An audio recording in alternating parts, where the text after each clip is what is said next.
Hi. There's two cameras, by the way. There's one to your right. Oh, God. Oh, it's pointing at the It's audience, pointing at though. them, so it's all not good. pointing at me. Yeah, it's all good. Okay. Oh, it's not the right one. Okay, cool. All right. You want to start? Morning. Welcome, everyone. So I'm Emily Vincent. I'm a game designer and becoming a self-publisher here shortly. And I playtest online a lot. I playtest here, obviously, at Unpub, but part of the Game Makers Guild in Boston, the Protospiel online community, and the Building the Game Discord community as well. What is the name of your company? The name of my company is Pink Hawk Games. If anyone wants to chat with me, I got a bunch of cards up here. If you want to find me afterwards, happy to chat. But yeah, was a Gamma Horizon Fellow this year, so it was a publisher thing. But yeah, working on bringing my first game to Kickstarter this fall. So I've been game designing for a couple years, just to give you a background for me, but also professionally I'm a user experience designer. So I've got like 20 years of UX under my belt as well, and a lot of design. Wow, that's better than me. My name is Tony Tran. I'm a game designer. I've been designing since 2017? No, 14. Yeah, I'm involved in the Game Makers Guild as well in Boston, but I live in Tennessee now, and I started the Game Design Guild in Nashville. And if anyone's in Tennessee, you can reach out. I can help you there. Yeah, and today we're just talking about reoccurring tough problems in board game design. I know when we design games, we run into similar problems. You see them posted on Facebook groups, put them on Discord, maybe BGG, and be like, oh, I have one of my players always doing this, or they're always doing this. How can I fix this problem? And it's kind of part of the panel today. It's supposed to be a little more interactive, so we'll ask you questions, you'll ask us questions, and we'll just kind of try to figure this out together. Yeah, and I think one of our goals is to talk about some of those problems that like maybe don't have a perfect solution, right? I think there's all the problems you run into when you're starting a game design that like you talk to someone else and you're like, oh, there is a clear answer, right? But there's a bunch of problems that like there's a lot of ways to solve it, and it all kind of depends on what you're trying to do. So I think those are the ones we are interested in talking a little bit more about today. Yeah. We were gonna. We did that. We can't do the cancel, please. My initial inspiration for this talk was a GDC talk I saw a few years ago. It's called about cursed game design. If anyone's seen it, it's a great talk. We're not going to talk about cursed games, but in a similar vein, we will talk about reoccurring problems. And why is this important? You know, it's less a waste of time and energy and thought going to unsolvable or like problems that other people have. It leads to new genres and new games, which is fantastic, which is kind of stuff I tend to do.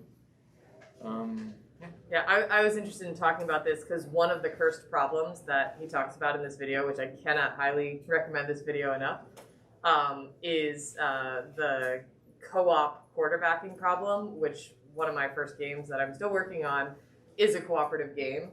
And I just keep running into this problem, and I have very strong opinions on it at this point, and you'll hear about them later in this talk. But I just find that sort of those design challenges that have no real solution, but we all keep running into them from a different angle to be such a rich area to explore, because it does point you in new directions, right, where you end up having to compromise something, right, which takes you into a whole new design space. Which I just think is a really cool part of the design process. So I know we keep talking about reoccurring problems. So what do you mean? What do we mean by that? So I think we're talking a little bit more expansively than cursed problems. Cursed problems was about, your player promises don't match what you can deliver. But I think what we're talking about is when there's two fundamental things that are sort of going against each other in your design, and how are you going to get there? So in that co-op game, right?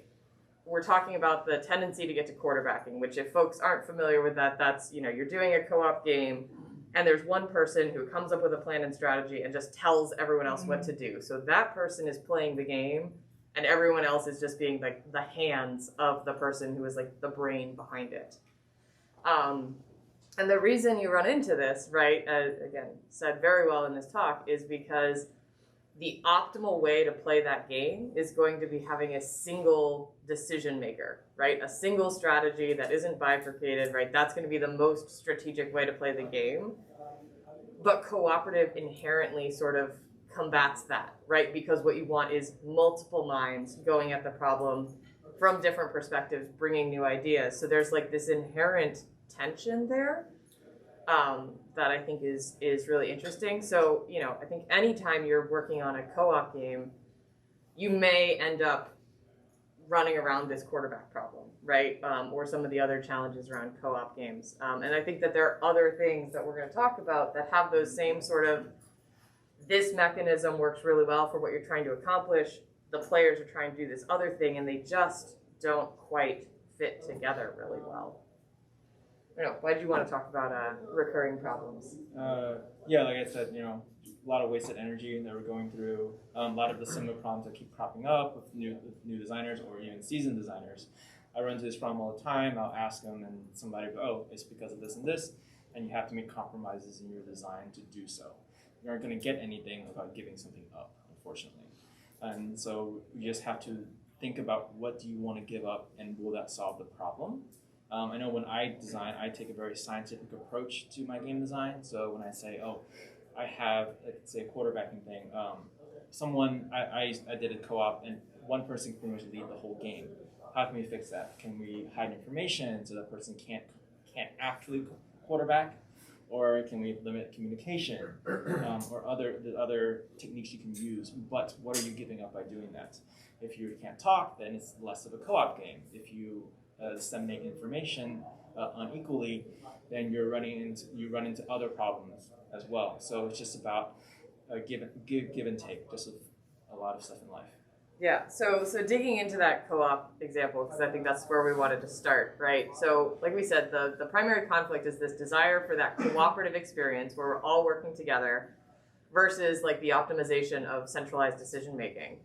And so Tony hit on one of the solutions, right? So what are you going to give up, right? So you could give up communication. And I think you see a lot of games that do that. I'm working on this co-op game of house cats taking over the world. So at one point I considered that you could only meow, right? You can't tell anyone what to do. You can only meow and point. Doesn't really work for the gameplay experience that I'm going for. That was giving up a little bit too much. I think the other one you hit on is hiding information. So I think this can work effectively. What I keep running into with that is there's no reason for people to not just share it, right? So like Pandemic, if you play that, it says, you hold your hand. I have always played Pandemic open hand, right? There's no particular reason in the rule set that's driving me to keep it hidden other than if I wanted to stop someone that I was playing from like telling me what to do, which honestly, here's where I'll get on my little soapbox. My solution to the quarterbacking problem is always get better friends. I can tell you right now that doesn't go over well in a publisher pitch of like, you should just tell your players to play with better people. I mean, it's just not that people who quarterback are bad people, right? It's just, is this game going to go well with someone, you know, with folks that's the kind of player that they are? And I know some people who do it who like, they don't want to do it, but they can't stop themselves, right? So that's what I always try and keep in mind when I'm trying to design around it, is I don't think they're doing it intentionally to make an unfun game experience, but how can I help them sort of resist these impulses, right? And so in some ways we are trying to kind of like design around human behaviors. So I will say the most popular answer that I hear to this that I have not yet embraced is obfuscation through complexity, right? So add so much to what each player has to do and give them such asymmetrical powers that it's almost impossible for one person to hold the entire game in their head, right? And I think that does work really well. I think we've seen games that do that very successfully. Unfortunately, it doesn't work for the type of game I'm trying to make because I think that raises the weight of the game to a level that I'm not trying to get to. And so I think that's an option that sort of keeps being brought up to me as like, that's the way to do it.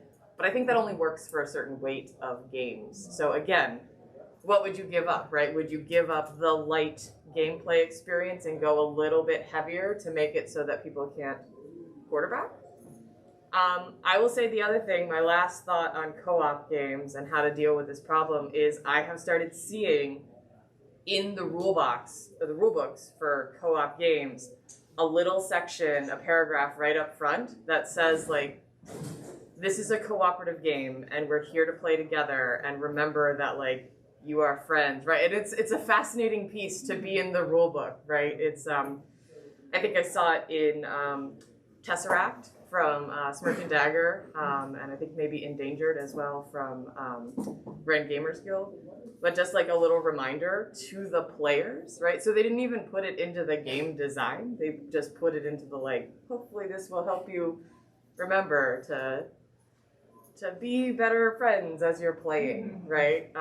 So again, this isn't a problem that has a set solution, but it has a bunch of dimensions that you could make your choice of like, this is the thing I'm going to give up, right? This is the thing I'm going to compromise on to get around it. Or you can do what I'm doing and just saying, I'm doing it anyway, and my game has the potential for quarterbacking.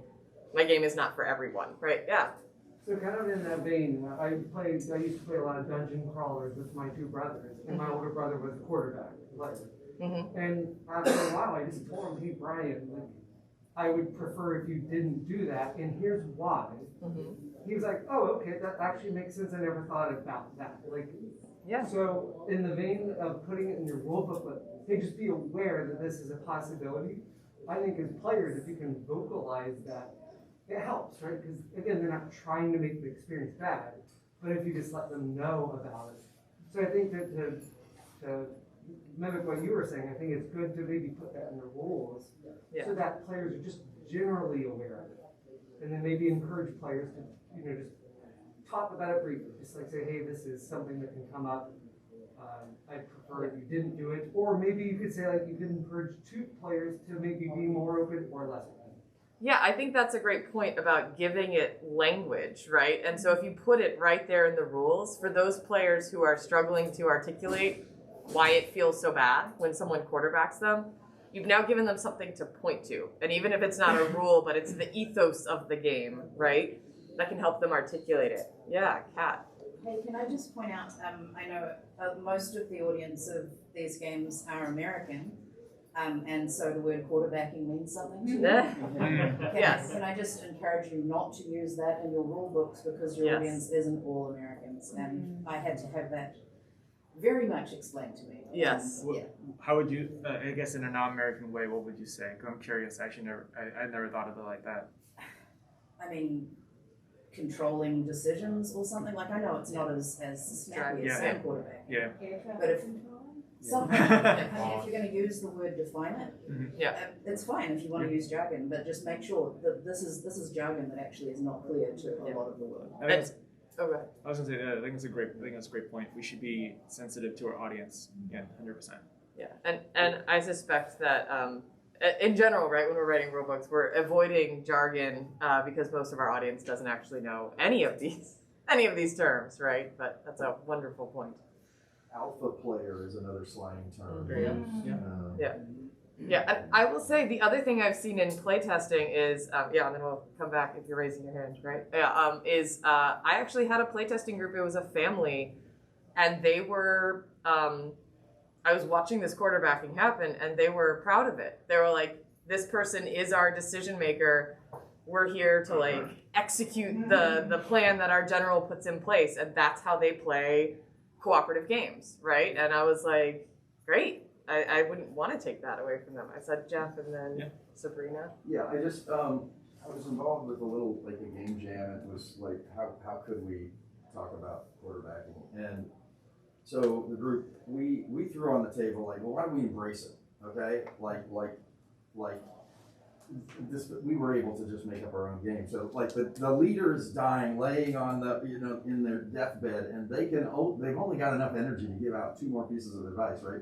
And once those pieces, that player would die, right? So you assign that role to the alpha player, and now they're like it's like, yeah, we want you to lead us, but you can only do it once or twice in the duration of this game. So pick your times wisely. Otherwise, That's interesting. let some people have some space because, not right. And so it was just, I never implemented it, but it just seemed kind of tantalizing. I throw it out there, guys. Make it a game. I also have in my game each round, each player gets 2 turns. But they can go in any order, and you get to decide that as a team. But what sometimes happens is that alpha player ends up going first, and then they're just sitting on their hands for the rest of the round, right? Because they've gone, right? Go ahead, Sabrina. You had your hand up. Yeah, I mean, I actually, so a lot of the cooperative games I work on are for families, and it is my goal that they talk together and have a conversation and make a decision as a group, as a single entity in the game. So I don't think that's necessarily bad, but a couple of things that can help is like uncertainty in the outcome, and therefore we constantly need to reevaluate at a player's turn, like giving little openings for you can't execute a long-term strategy that's definitive and defined, and then the ability to just I don't know that complexity is necessary so much as there's emphasis on what different people are thinking about, so that in that conversation they're each bringing a perspective ideally to the conversation to make a group decision. Okay. So, but I think, I'm an alpha player, I admit it. And we love you. So but I don't want to be, I don't need to be, but just some background on me. Retired Air Force retired colonel. Kind of goes with the job. Yeah. So it's very hard to step back, and especially when the group's like, oh, let's go down the hallway with the pit. Yeah. Where we're hearing all the roaring. It's like, no, probably want to go that way. So giving voice, like you did with your brother, I think that's really important. Because the times when people have said to me, oh, let's talk about, okay, is when I've been able to back off. But in the moment, especially when you're like, I don't see the game, it is very difficult. So. Yeah, love it. Yeah, so in turn-based contexts, you're kind of giving players that aren't making the move a chance to help or tell another player how to make their move, but in simultaneous gameplay that doesn't come up as much. So if you imagine like a cooperative version of something like Bananagrams, every player is so focused on the kind of micro puzzles they've got, they don't have an opportunity to build another board for someone else. Yeah. Have we already brought up Team 3 and Hanabi in this context yet? Game 3, what? So these are cooperative games where the primary restriction is communication. And these games sort of fundamentally defeat the alpha player problem because they're not complex games, right? It's just that the other way of approaching a cooperative game is to give people a limiter that is about their communication, or to give them a role that's so radically different but not complicated, right? Like in Team 3, I think it has this really magical example of you have 3 people who just have a very severe and specific limiter on what they can communicate, right? Like the idea of Team 3, right? If you've never played it, is that it's the 3 monkeys, see no evil, speak no evil, hear no evil, right? So one monkey is the builder, and you're trying to just build a pattern of blocks. Bad news, they're blindfolded. Good news, they have a manager who's telling them what to do. Bad news, that manager doesn't actually know what the pattern is. Good news, they have an architect who does know what the pattern is, but can only communicate with them with gesticulating, right? So there is no alpha player in that game. It is not possible. But the trade-off is that the roles are so highly defined that it is a 3-player game or a 6-player game, played in teams. So it runs into another cursed problem of once you have that many roles that are that intertwined, right? You now have a fixed player count, which is also a publisher problem. Right. Yeah. I play almost all of my games 2-player, so I'm like, oh, that's why I haven't played this game. It's magic though. Actually, I have a question just based on this conversation. So I think when I'm playtesting games, I sometimes feel like, oh, okay, I want to avoid alpha player when I see really, like a person, manipulating the whole game. And maybe, in the next playtesting session, I feel, oh, this whole family, they love to have one person to guide them. So I think sometimes as a designer, I feel a little bit confused. Like, at this moment, it's like I need to fix this to the maximum. And this moment, I'm like, seems that people enjoy it. So I sometimes see myself going back and forth of like, oh, how much I need to do, how much I want. And I feel I'm really controlled by the playtester's environment a bit, and I'm a little bit like, sometimes I don't know where to stand on. So I'm just a bit curious about everyone here. How do you find your own ground about what is a balance, about how much you want to push, just like despite the playtesters are different every time. I see Kat looks like she wants to respond. What I wanted to say is actually exactly to that. So I've been trying to learn how to play Spirit Island for a long time, and I was struggling because it was complex and very unbalanced, and so not unbalanced. Asymmetric. I mean? Thank you. Yep. And I was lucky enough to actually meet the designer Eric, and I said to him, look, I love your game. I love the feel of your game. I can't figure out how to play your game. So he sat down with me, and so my husband and I officially played, and Eric and one of our other friends, Ben, played with us. And what they did is they didn't tell us what to do. They told us how to make our decisions. So they told us what our decisions were. They showed us what the outcomes of those decisions might be. And they helped us finally win Spirit Island for the first time. We actually only played Horizons because it had fewer decisions in there. But that's one way that you can encourage people. If you've got a lot of that someone trying to be in charge thing, you can encourage them to show people what the decisions are and what the impacts of the decisions are, rather than what their decision should be. That, I think, is something I've done as well after learning that from Eric. Yeah, I think the other way I'd look at your question is that's sort of that's the whole reason I've been diving into this topic, right? Is like, do I need to fix it? Because that's a piece of feedback I keep getting. You have a quarterbacking problem. What are you doing to fix it? And my answer might be nothing. My answer might be nothing in the rule book, right? This is just where this game is, and it's going to be for some people but not others. But I think, yeah, when you're hearing that conflicting feedback or seeing it in your playtest, that's I think going back to the whole theme of this talk, right? You run into one of these problems, right? That you're gonna get to decide how you want to approach it and solve it. Yeah, and you as a designer so what do you want out of the game? Do you want people to talk a lot? Like in the Team 3 example, you're eliminating the whole quarterbacking issue. You're eliminating the alpha player, but you lose all that communication. And is that more important to you and more important to the game than the alpha player problem? So you just have to figure that out for yourself, really. So my understanding correctly, that when you are making actually the decision of what to do, you actually was trying to eliminate the influence from the playtesters by like going back to like your own envision of the game in a way, to about what your game wants instead of like looking at each playtesting, scenes in that way. Yeah. I'll just make one comment. I think, to your point, a little bit to me, when I design, it's like, who am I designing this for? What's my audience? And so I would argue Pandemic has a huge quarterbacking alpha leader problem. Yes. It's also sold 5 million copies or more, right? So it's not necessarily like the end of the world that like a game has a quarterbacking problem. If what you're trying to have is some heavy co-op game, maybe more like Spirit Island, then that's probably more of an issue. You probably want more systems to have less of that because you want it to be more strategic and logical and all this stuff, and you want a different experience. So I think you should keep in mind, at least I'm going to rephrase that. I always try to keep in mind what kind of my cornerstone is and who I'm designing it for, and kind of like let that be the guide. Because if you play test at some kind of proto spiel or some event and it's like all hardcore gamers and they're like, you have a quarterbacking problem, it's like, great. That's not helpful, that's not who I'm designing Accurate. But if for. it's Like, for families. but right, but if families it's are for having a great family or time. like pandemic weight or whatever, like mass, then like, who cares? They don't care. Like Emily was saying, like this family was like, they wanted someone to be the general or the alpha leader, and like that was the experience they wanted. And so like I think part of the thing is making sure you have a lens with all feedback of like what you're trying to do and is your game doing it.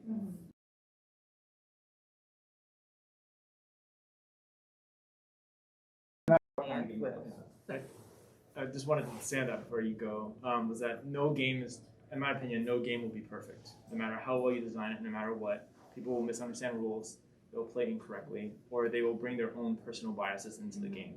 And that will affect it no matter what. And plus, I'm not sure if people want a perfect game. They'll house rule it, right? Yeah, exactly. What about competitive games? Yeah, so we that was that was our very first topic was about co-ops, and we can move on to the next topic here. I think one of the things I wanted I wanted to talk about was I keep this in mind a lot when I make my own games, is about even playing field versus seats at the table or turn order. Essentially what that means is that we want to make sure everyone has equal turns when they're playing, equal chances, equal decision points, equal opportunity to play the game. But with turn-based games, there will generally be a set order, even if it's an asymmetrical order. Like if I set example I always think of is Bang. You guys ever played that? Is that like I was taught in the beginning that if you don't know how to play the game, you just shoot the person to your right, because they will have the least chance to react to you, and that's how like the meta of the game is. And is that something you want to fix? Is that something you want to improve on? And that's really a decision you have to think about. I know. Oh, sorry. Yeah. Yeah. But that's what I think about a lot. So I have a game that I want 4 rounds in, but I also want it to go to 3 to 5 players. And I have to think about, how does it work at a 3-player game if everyone gets equal turns? Is there a benefit? Do you get like first player advantage? Do you get last player advantage? And same thing with a 5-player game. And then essentially what I think I boiled it down to was that the turns are just variable. And that's how I fix that problem for myself. Is it a perfect fix? No. Is the game better for it? I think so, and that's I think where the game is going towards. But I think for like any kind of turn-based game, that is going to be a fundamental problem in your game. Yeah. Do you have a question about something like that? No, I was just wondering, hearing a lot about co-ops, and I'm doing a competitive game. Yeah. So I think in the turn order thing, I've been playing with a dynamic turn order where the choices that you make changes the turn order, so it's not going to pass around the table. First player token passes to the right or something like that. It's you get to choose your action, and then that sets you up in a different spot in the turn order next time. I think the trick with that is it's just inherently a little bit heavier, right? And so not every player gets the trade-off that they're making, right? So I've seen playtests where someone kept picking the last spot, which means they go last next round. And at the end of the game, their feedback was like, I was really frustrated. I never got to go first. And I was like, well, you never picked the thing that would let you go first. And they sort of had this moment of, it didn't occur to me that that's how I mix it up, right? That I could have gotten myself there. So they were like, I wanted to do that thing that is the most advantageous thing, and that's why it puts you last in the turn order, right? But they couldn't sort of wrap their head around, okay, I have to do something slightly less advantageous in order to get a different type of advantage. So I think it just increased the complexity of my game just a little bit, which again, when you're thinking about who are you building it for, there's lots of families that like the thing that they know is it passes, right? Or it stays the same, right? Even passing turn order is not something that I think you see in some of our most, the games that you probably originally played as children. So that's an interesting one to me where it's sort of like a choice that I think is like, ooh, it easily solves it. I'm like, oh, I've just added something more that a lot of my players may not be familiar with. So is there, wanted to ask, has anyone had this problem in their game or seen a problem in a published game and they thought of a solution for it, or you have a solution for it? Does anybody have any ideas or difficulties with this?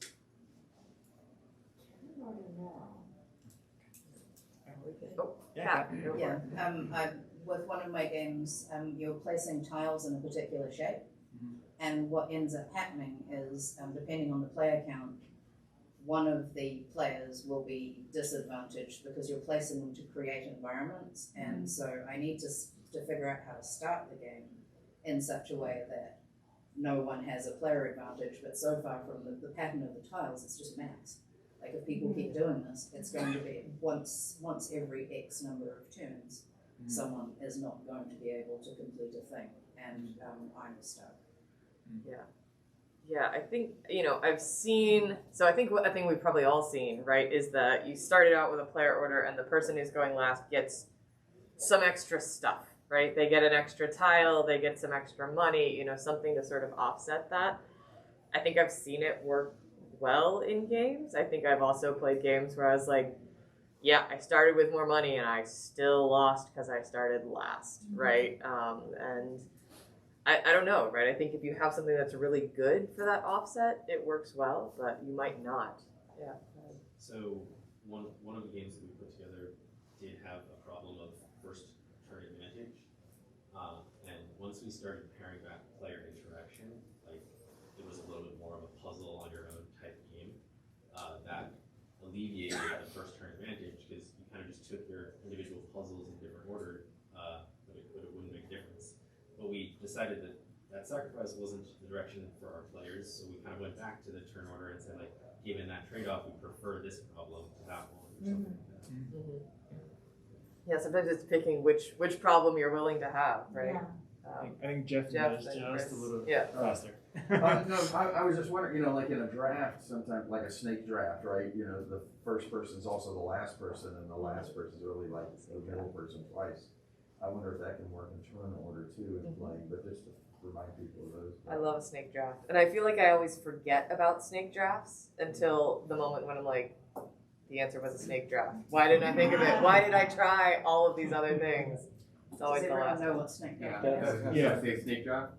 Yeah. Okay. Oh, well, please. Jeff, do you want to explain? Well, a snake draft. So, in a draft, so you've got some selection of actions, and so the first player will pick first, the second and third will pick, and then the fourth player will pick, and then we'll snake backwards, right? So now the fourth person will pick the fifth and back, and so the eighth pick is the first person. So you sort of have like this balance based on that.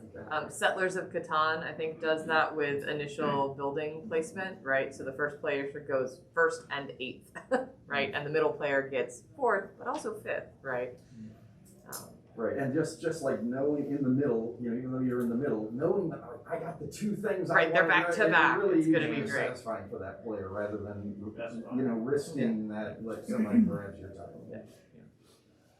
I wanted to add on to what you were saying about giving players extra stuff, because the thing at the end of the day that I've noticed about asymmetric turns, especially when you have a game where you just finish the game after a certain point, is that the most important thing is not turns, it's actually actions, right? And how many actions does a player get? So the extra stuff that you give players needs to directly translate into actions. I have a game coming out that literally just gives players extra actions as sort of a special thing, and the result of that is that if you are in a higher player count game and you are last in that turn order, you are probably going to get less turns, but you get more of these tokens that just straight up give you more actions on your turns than everyone else to offset that. And of course, the trick is that it has another cursed problem of, oh hey, I have all the health potions, I'm never going to use them, right? You have to encourage players to do those big turns. And that's kind of the offset of that, right? You have to have more actions, but you also then have to have more incentive and opportunity to use them. Yeah, I think this, I think you're hitting on like one of the things I love about game design and design in general, right? Is we are trying to like design around human behaviors and tendencies, right? And that tendency to hoard, right, is deep in many of us, right? Of we don't want to be resource constrained. So yeah. So Viticulture's Tuscany edition, I think, handles this issue really well in the sense of if you pick, whoever's first player gets to just, every players are picking their initiative order for the round as a worker placement game. If you pick the last position, next round, you are the first position. So it forces you to do that. And you could obviously reverse that, like in a round that if you allow players to say, in a worker placement, I get to go first this round. Yep. Maybe the next round, you will be the last Yep. in the order position. And viticulture's track of picking initiative and getting resources based on that is really fun, but the Tuscany expansion added. So if you chose last, next round you were first. Okay. And so it's a very simple design choice from the publisher and the designer to say, like, just kind of controlling a little bit, like not allowing someone to be last every turn or first every turn. Before we move on to the next one, I know one of my interesting examples I thought was Cosmic Frog. Has everyone else played that? You get like 4 actions or 4 rounds per turn, but it's in a deck, so you shuffle them all together, and when you go is what pops up on the deck. So it may be like red, red, red, red 4 times in a row, and then they don't get anything for the rest of the time. But it's like very dynamic. It's like insane, but it makes a lot of high peaks and low lows. Yeah. Cool. Great. So while we're talking a little bit, we talked about snake drafts. So I keep running into this problem. So I like to have a draft because it's faster than an auction, right? So if I've got a couple cards that people are going to be picking from, like an open draft. But I will say, as soon as you start pulling from something, and I've heard this called a river, right? But you say you've got like 5 cards down. The first person gets to take a couple cards. Then you refill it. The next person gets to take a couple cards, right? There's something there of, I chose this draft because I wanted the speed, but every time you refill it, everyone has to replan, right? And so you've got this, I'm going for speed, but I've just introduced something that's very slow for a lot of players. So I sort of call that like drafting from a replenishing supply or a river. And so you can't really plan until your turn begins, right? And so you know what's going to be there. And I think that this is fine in games where the drafting is maybe very tactical or the gameplay isn't super heavy. But I keep trying to put it into games where the drafting is a little bit more strategic, or I've seen it in games where the game is very complex and it just slows everything down, right? And so I've been playing with not letting it replenish until the end of the round, and forces people later to take random cards off the top of the deck or something. But I know and I hope no one gets mad at this, but like I've seen it in like a great game like Wingspan, right, where you've got your whole plan, and then the birds turn over right before your turn, and you have this moment of like, oh no, right? Should I change my entire plan? And there's so much going on in that game, right? Because it's got such depth that I think some of the games I've played have gotten really sort of bogged down in that decision making, because I made an entire plan while I waited for all the other people to go, and then I stopped and replanned because the state of the board changed right before I got it. So I don't know, are other people running into this kind of thing? Yeah. Yeah, we've definitely seen this, and something that we tried kind of offhand one playtest was to let the player who kind of just finished their turn peek at the next information. And in this context, another player couldn't alter what was in the top of the deck. So they had the opportunity to start planning ahead of time, and that did seem to work for that playtest. Nice. Anyone else been? Yeah. Yeah, we have the same thing. So within the game, there are 2 asset cards that get shown. Each player has to decide what asset they want to buy on. And they pick that, and then they replenish it again. We've had people ask for more choices as opposed to just 2. But within the financial game, we also don't want to create a price advantage of trying to choose between 4 different assets. So we're still trying to figure out what that optimal number is.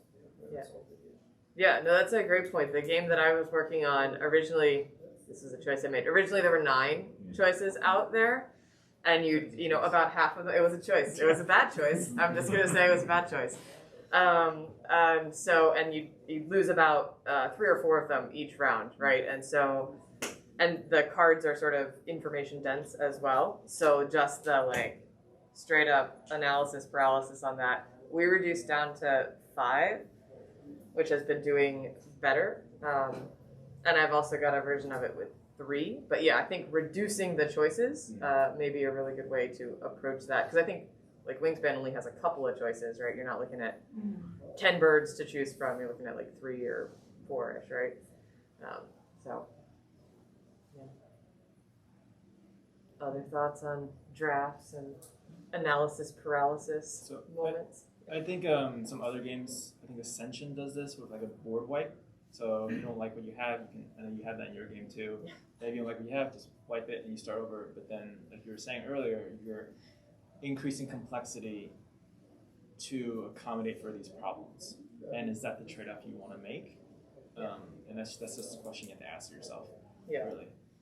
I think the board wipe also, right, that also creates more of this, right? And so I think, for me, it's about, bringing that complexity down to where those decisions can be snappy. Yeah. Sorry, I was gonna say, I know like Century Spice Road does something similar. That everything, when the new cars come out, they become so prohibitively expensive that you can't take it, but you can plan your turns around it when it becomes cheaper. So, because when you open a card, the first card you open is like 7 to buy, but as you buy cars that are down the river, it becomes 6 cubes or 5 cubes or 4 cubes, and then it eventually becomes free. So you get a little bit of both in that regard, but you also give up other things that's like, oh, I want that, I can't have it, that feels bad. So you also give up other things as well. Kat, has your hand up? It's the same game that I was talking about with the triangle thing as well. Yeah. When you start with the game, you're placing 2 out of the 3 choices you've got, and you're building this bigger and bigger map. And at some point, it gets, for me, it never happens. I never have trouble with this, so I struggle understanding why people are having trouble. I just wait until it's my turn, I make my decision, and I'm happy. But most people want to plan. Yeah. And once it's getting really big, you've got this big shape where you're trying to place 2 tiles somewhere around it to complete your recipe that you're trying to achieve, basically. Is there any game that anyone can suggest I can look at that helps people make that decision? Because those tiles are getting flipped, right? You've got 2 out of 3 to choose from, and every other player is taking 2 out of 3. You don't know what your decision's going to be until it's your turn, and the map is being built constantly, so you don't know. I like that. Yeah. But people aren't enjoying it. Is the solution to give them a tile that they've already got in their hand that they can use? They've already got little things where they can change the tiles. Yeah, do they have a hand that they're holding, or They've got a hand they of get new? cards. They get new every time.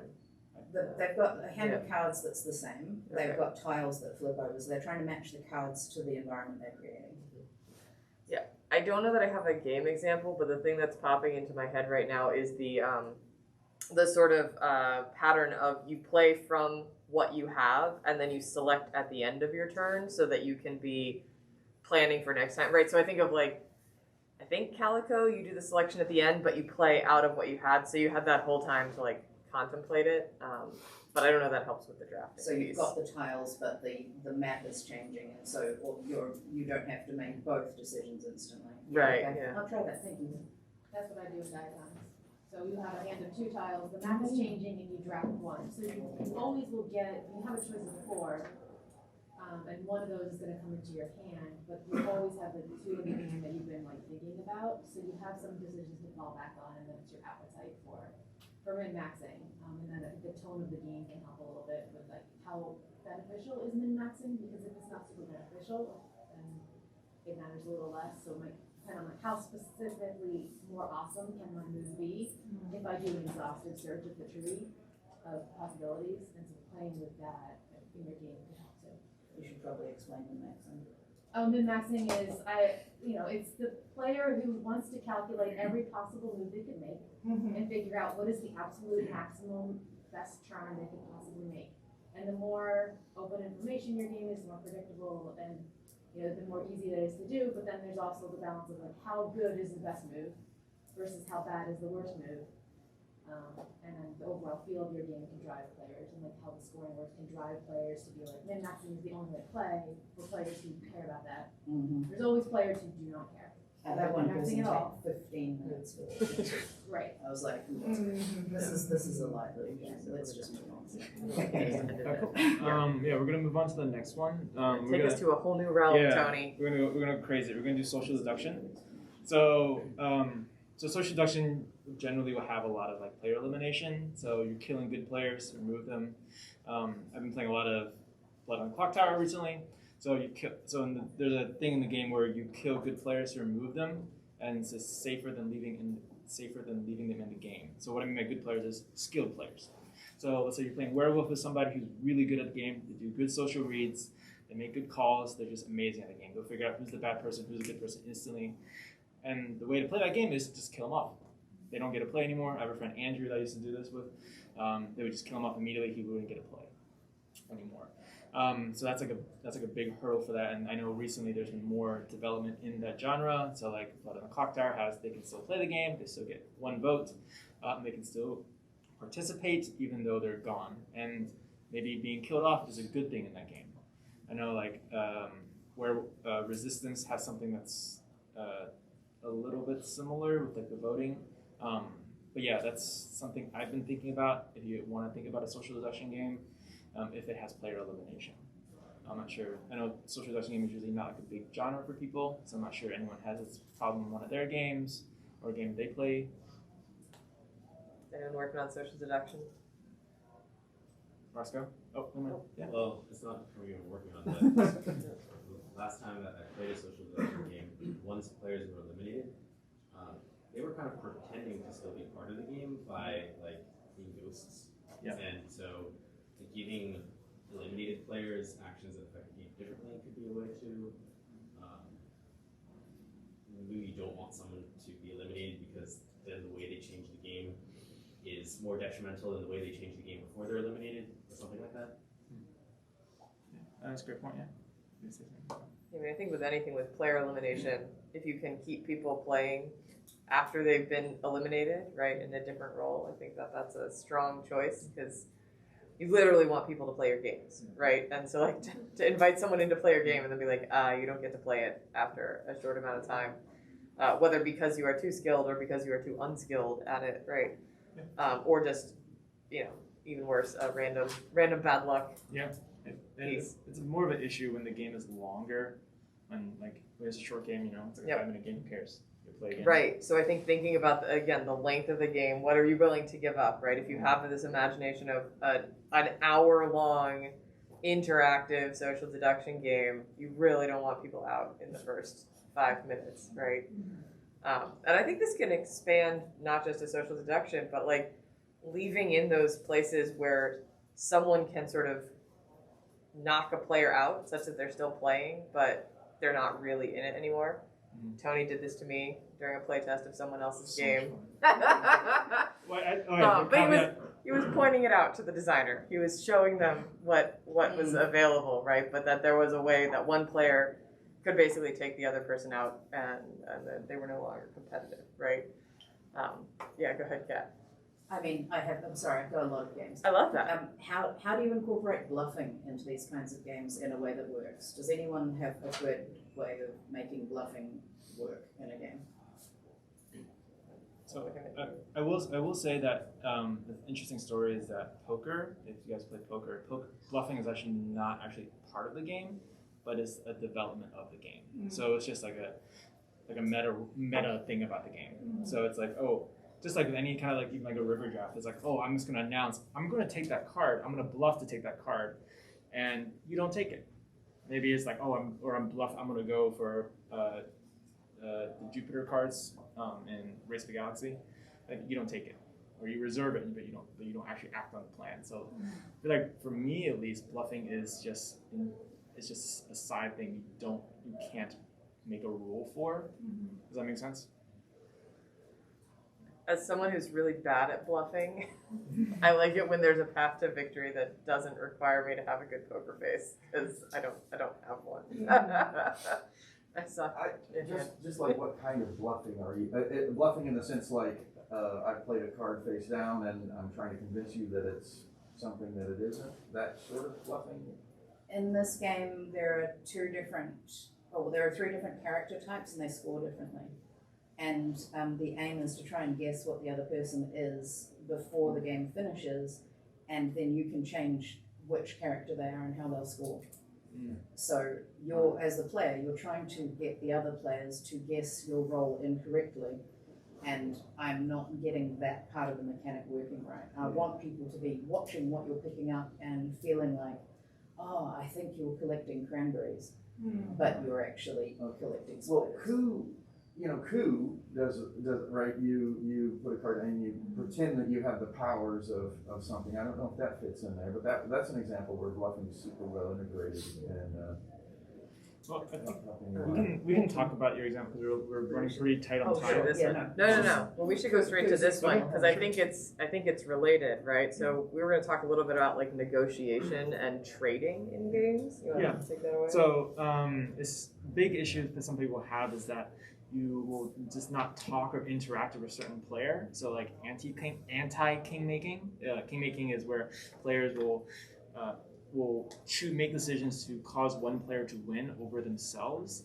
And anti-king making is essentially, hey, maybe Emily's just really good at this game. I'm just not going to talk. I'm not going to trade her in Catan. I'm not going to do anything with her. This happens to me every time in Catan. Yeah. And she will lose. My partner comes for me. Yeah. Noted. Yeah. Stuff like ganging up on people, shutting people out, collusion. I think this is a hard one, but what do you think, Emily? I mean, I'm going to go back to my get better friends in your game group. I mean, I think that, we design for lots of different types of players, and like if you want to design a game that has that ability, some people really enjoy that, right? They get together with their gamer friends, and it is about last blood drawn, last person standing, right? We're going for the throat, and they enjoy that, right? And that's the thing that they talk about. And then there are others that's just not fun and frustrating. They went to friendly game night and they sat alone in the corner with their popcorn and watched everyone else play the fun game, right? And so I think figuring out who your audience is and how to make sure that not only it has the mechanics that you want, but that the game, right, feels right for that audience, right? So if you want something that is not going to be super cutthroat and you name it Cutthroat Island, and it's how do you mesh that so that the right people are picking up your game, right? I don't know how to design around some of the psychology here. I think it's more on like target audience. It's something I always harp on. It's like, hey, who are you designing this for? And is your design decisions for that target audience or against it? And that's just, you have to think about it in the back of your mind about that. And that will, for me, it would drive a lot of my decisions for design. Yeah, I think you can also look at various catch-up mechanics, right? Because I think I can't think of a good game to reference for this, but if you have a good catch-up mechanic, that if we spend the whole game colluding to take out Roscoe, right? And Roscoe keeps being able to catch up because the game is just not going to let you do that. It's probably going to disincentivize me from trying to do that. Why am I wasting my time and resources attacking someone when the game is just going to sort of bring them back? Without a specific set of mechanics, I can't give a specific reference there, but yeah, go ahead. On the topic of trading, one game that I think does it really well, and it's a really pure trading and negotiation game, is Sidereal Confluence. If you've ever played that, where one way to get around somebody's very good at negotiation and knows how to make deals that are advantageous for them but not for you, is they pretty much put the value of the resources on the cards. And they say that this resource is approximately equal to these other two resources, so that if you have two buckets and you might not exactly see the value, you can get a general sense of what the value of that deal. Maybe sometimes it's advantageous to take a worse deal for later, but at least it gives you that opportunity. It's written right there on the card, like you input 3 and you get 4 out. Yeah. So you can kind of do that. It's a design choice you could make to help with those situations. Yeah, I love that. I think the other thing around trading in general, right? I think a lot of us probably got introduced to trading in something like Monopoly or Catan, where it is solely without rules, right? You just, hey, do you want this property? What do you think about this, right? And I mean, that can be an endless conversation. So structuring those trades in some ways that there's a certain time that they can be offered. There's a certain format of you just put it down and the person says yes or no, right? It's not, like Catan does a nice job of you can only trade with that one person, so it's not just like chaos all around. So I think I go back to Fundamentals of Game Design book, Jeff Engelstein and Isaac Shalev, and I just like read through the auction and trading section every time I'm doing this and then decide to do a draft because I don't want to do either of those things. Super quick comment on that one. My very first game, I hadn't thought about whether trading was permitted or not, and I was having a playtest that included Shem Phillips and Jay from 3 Minute Board Games, and they said, is trading allowed? And I was like, yeah, sure, I guess. And they just proceeded to school me on why that shouldn't be, because they just sat there and they traded and traded. And traded. And I was like, oh. Yeah. Oh, wow. Never This mind. game is now like, this first round just took 35 minutes. Yeah. I have made an error. It was. And you learn something from it. Right. Oh my God. Yeah. You'll never There do is it no again. trading. Yeah, never learn. Yeah, never do it again. Yeah. So I think we're right at time. Yeah. So we'll go ahead and wrap up. Do you want me to wrap up? Yeah, you can do it. Okay, sure. I think, like we said, this is talk is about recurring tough problems in board game design. Overall, just kind of arching idea is identifying these recurring problems. Is this something you want to fix? What do you want to give up?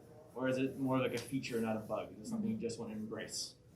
And yeah, so you can take that and move your own plans. Yeah. Thanks for coming this morning. Yeah.